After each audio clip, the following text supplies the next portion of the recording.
नमस्कार, स्वागत है आप सभी का। मैं हूं आपके साथ शिखा कौशिक। रघुराज प्रताप सिंह उर्फ राजा भैया, इनका नाम यूपी के सबसे विवादित चेहरों में गिना जाता है। ऐसा माना जाता है कि हत्या और अपहरण इनके लिए बहुत मामूली चीज है।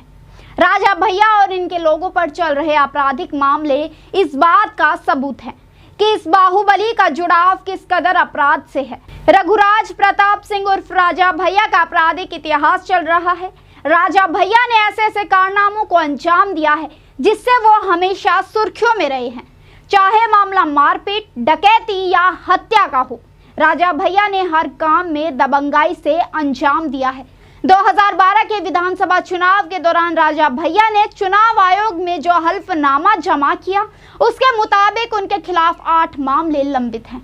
इनमें हत्या की कोशिश, हत्या के इरादे से अपहरण, डकैती जैसे मामले शामिल हैं। इसके अलावा उत्तर प्रदेश गैंगस्टर एक्ट के तहत भी उनके खिलाफ मामला चल रहा है। 2 मार्च को बलीपुर गांव में एक हत्याकांड के बाद मचे बवाल को शांत करने गए कुंडा के डीएसपी जियाउल हक की हत्या कर दी गई थी। 2012 में सपा की सरकार बनने के बाद उन्हें एक बार फिर मंत्रिमंडल में शामिल कर लिया गया, लेकिन प्रतापगढ़ के कुंडा में डिप्टी एसपी जियाउल हक की हत्या के सिलसिले में नाम आने के बाद राजा भैया को अखिलेश मंत्रिमंडल से इस्तीफा देना पड़ा। सीबीआई जांच के दौरान क्लीन चिट मिलने के बाद उनको 8 महीने बाद फिर से मंत्रिमंडल में शामिल कर लिया गया। रघुराज प्रताप सिंह उर्फ राजा भैया की बेंती कोठी के पीछे 600 एकड़ के तालाब से कई तरह के किस्से जुड़े हैं। लोगों के बीच धारणा थी कि राजा भैया ने इस तालाब में घड़ियाल पाल रखे थे। वो अपने दुश्मनों को मारकर उसमें फेंक देते थे। हालांकि राजा भैया इसे लोगों का मानसिक दिवालियापन बताते हैं।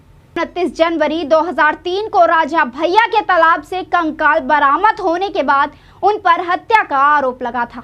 2003 में मायावती सरकार ने भद्री में उनके पिता के महल और उनकी कोठी पर छापा मरवाया था। बेंती के तालाब की खुदाई में एक नर कंकाल मिला था।